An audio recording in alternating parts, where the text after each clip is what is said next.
Good afternoon. I'm Rev Dave Thompson, and I'm excited to welcome you back to our Civil Human Bible study. We're continuing in our study of the book of Matthew. I'm a civil human minister, and what that means is that I focus my ministry on building human peace and common ground. And so in that effort, I'm attempting to look at my own heritage, my own spiritual heritage, and which includes the Judeo-Christian scriptures. And so I'm going through them to try to find those teachings and truths that I believe can be applied across the board to all humans, regardless of our faith, regardless of our politics, regardless of our lifestyles. I'm so excited about this week's series. I'm going to do a whole week on forgiveness. It's only like 12 verses, but there's a lot here that I want to talk about. There's a lot involved with forgiveness than just a few passages. I really want to talk about the psychology of it. I want to talk about how we go about asking for forgiveness, how we go about forgiving somebody, and what it looks like to live in that world, and why our brain functions the way it does when it comes to feeling the pleasure of holding justice over somebody and versus the pleasure of forgiving, loving, and having compassion for somebody. So I'm really excited about this. We'll take it all the way through till Friday. So let's go ahead and jump into the passage. It's Matthew chapter 18, verses 21 through 35. Starting in verse 21. Then Peter came to him and said, "Lord, how often shall my brother sin against me, and I forgive him? Up to 7 times? Jesus said to him, I do not say to you, up to 7 times, but up to 70 times 7. Therefore the kingdom of heaven is like a certain king who wanted to settle accounts with his servants. And when he had begun to settle accounts, one was brought to him who owed him 10,000 talents. But as he was not able to pay, his master commanded that he be sold with his wife and children and all that he had, and that payment be made. The servant therefore fell down before him, saying, Master, have patience with me, and I will pay you all. Then the master of the servant was moved with compassion, released him, and forgave him the debt. But that servant went out and found one of his fellow servants who owed him 100 denarii. And he laid hands on him and took him by the throat, saying, Pay me what you owe. So his fellow servant fell to the ground at his feet, begging him, saying, Have patience with me, and I will pay you all. And he would not, but went and threw him into prison till he should pay the debt. So when his fellow servants saw what he had done, they were very grieved, and came and told their master all that he had done. Then his master, after he had called him, said to him, You wicked servant, I forgave you all that debt because you begged me. Should you not also have had compassion on your fellow servant, just as I had pity on you? And his master was angry and delivered him to the torturers until he should pay all that was due him. So my heavenly Father also will do to you if each of you from his heart does not forgive his brother his trespasses." So I wanted to read that whole passage first before we began the study. Today I want to talk about law versus lifestyle, and we'll get into that a little bit. I'm only going to address the first 2 verses in this passage today, and then we'll continue on talking about the language and culture involved in this passage so that we can better understand what's being said throughout this week. So for the first 2, I want to set it up quickly.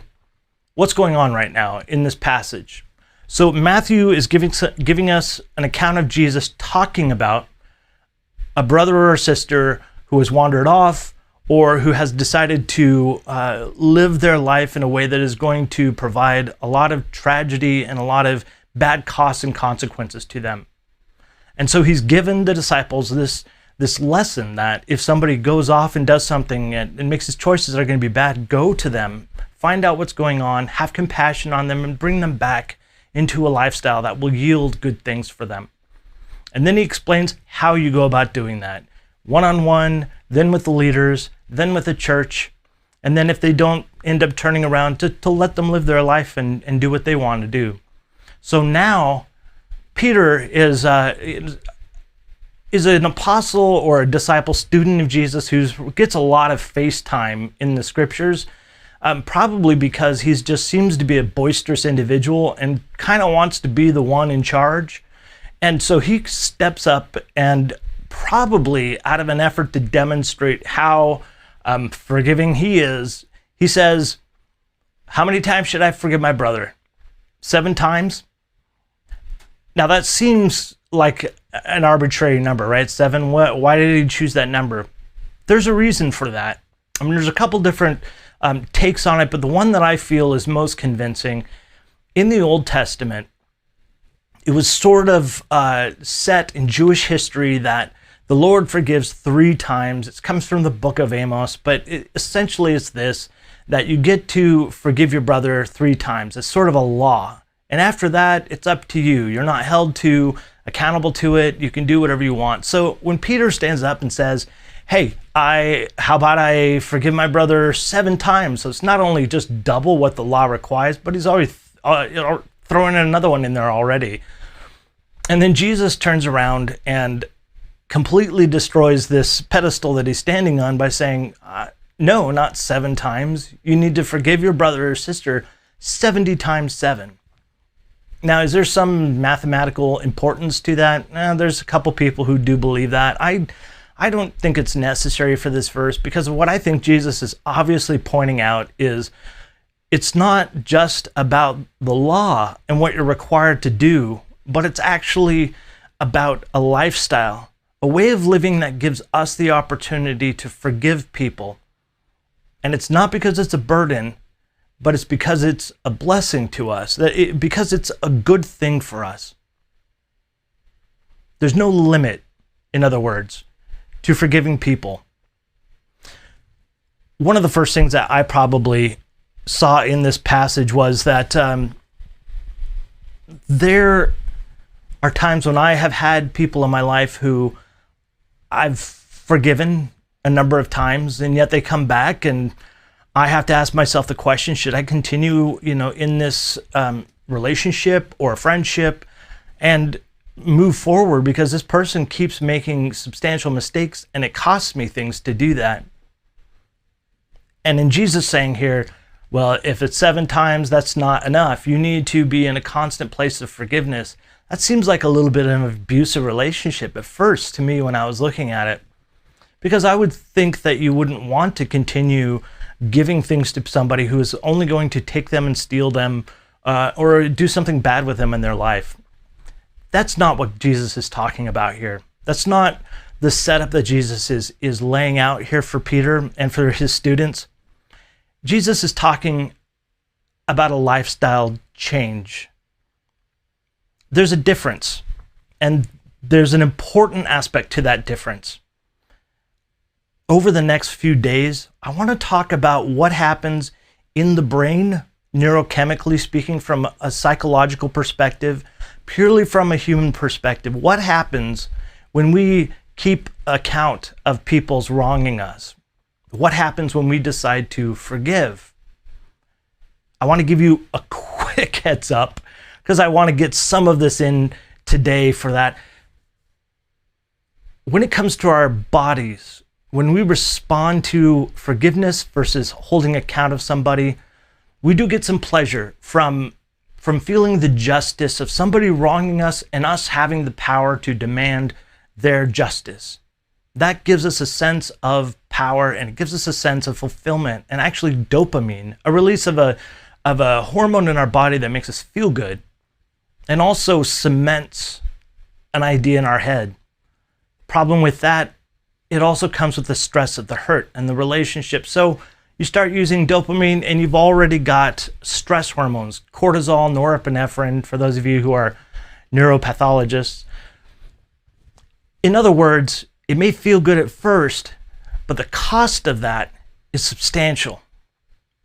And the difference here between what 7 times is and following a law prescription limit of how many times to forgive a brother or sister, the difference is what happens to us, not what happens to them. Forgiveness is really much more about us and how we're going to live our life. And Yes, of course, it has to do with having compassion and mercy on somebody. But when we decide to not hold on to these things, it means that not only do we get a sense of justice, meaning that we could have persecuted if we wanted to, so we get that sort of dopamine fix on that, but we also get to have the dopamine fix of compassion, of happiness, and of showing mercy. Those are very powerful emotions, and they create a tremendous positive reward for doing that. So by not forgiving somebody, we walk around with these burdening chains on us because we are constantly thinking about the injustice that was there, constantly reinforcing the stress in our minds and in our soul, versus living a different life that allows us to forgive as we go, to know that there's justice, that it can be done. And yes, it means sometimes having to pay attention to what people have done and making choices to maybe alleviate some of that suffering on your behalf. If you're loaning money to somebody and they keep, spending it on whatever inappropriate things, then you need to think about maybe finding a different way to solve the problem for them, whether it's buying, a card for food, whatever it is. Finding different solutions does help. But when we hold on to these hurts, when we hold on to this baggage and these chains of forgiveness and not forgiving individuals, it becomes a burden to us. I personally have witnessed several examples of individuals who have been hurt in their life, and they hold on to that hurt. And even though somebody has asked forgiveness for them, I know a certain person in particular that I'm thinking in my own head, and you probably have somebody in your head as well thinking about this. They dwell on this. They dwell on the hurt. They will not forgive. And they suffer as a result of it. It brings all of that baggage and stress to every new relationship that they have. It creates a burden for everybody around them.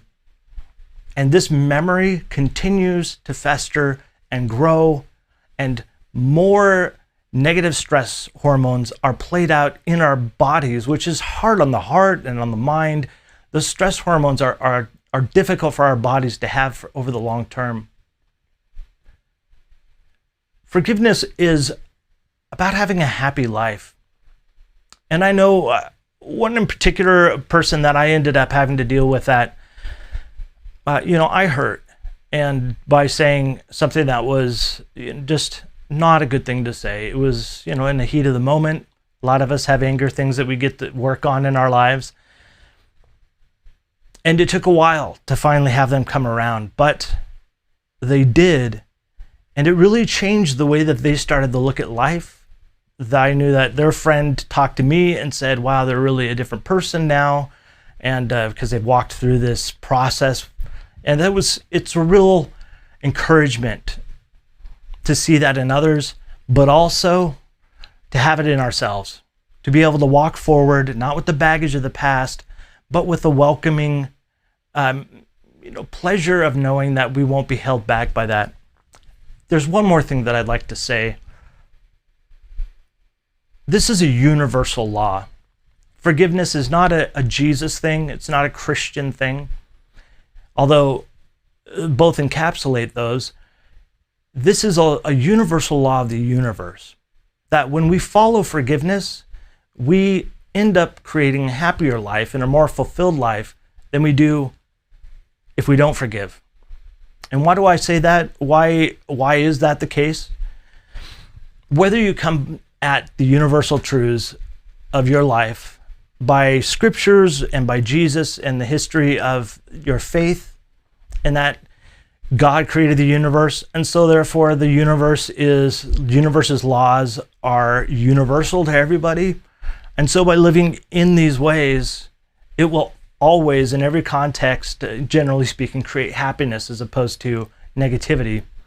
For those who come from an atheist perspective, or maybe don't particularly come from anything but a humanistic perspective, these are universal truths for us too.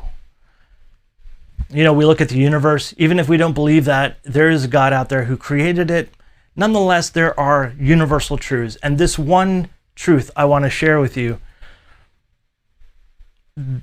chaos will always be here. We will always face situations where the chaos of life yields bad experiences. And we can choose whether we want to live a lifestyle that forgives people when they go through these chaotic moments, when we hit those times that are always going to be there, or we can choose to forgive. We can choose to forgive or not forgive, and that is to have those stress and to have that burden placed on us. I might encourage you, if you know somebody that you need to forgive, we all have them in our lives, to begin the process of that and to eventually ask them for forgiveness. I'm going to talk in the next couple of days about that particular aspect, how to ask for forgiveness. I want to thank you so much for being a part of this Bible study. It's been a really interesting experience for me, going back through my own heritage and looking at this as a human being as opposed to as a Christian, and discovering that there's a lot here that really are just human truths, are just human realities. Forgiveness is one of those, I believe strongly. And I know that psychologists agree, practically all of them agree, that forgiveness is a vital virtue, is an important truth to follow. I'm looking forward to the rest of our forgiveness conversation this week. Tomorrow, I'll look forward to seeing you live at noon. And actually, I'll be remote tomorrow. And that'll be interesting and fun to do. So tomorrow I'll see you live at noon. And until then, I want you to know, I love you.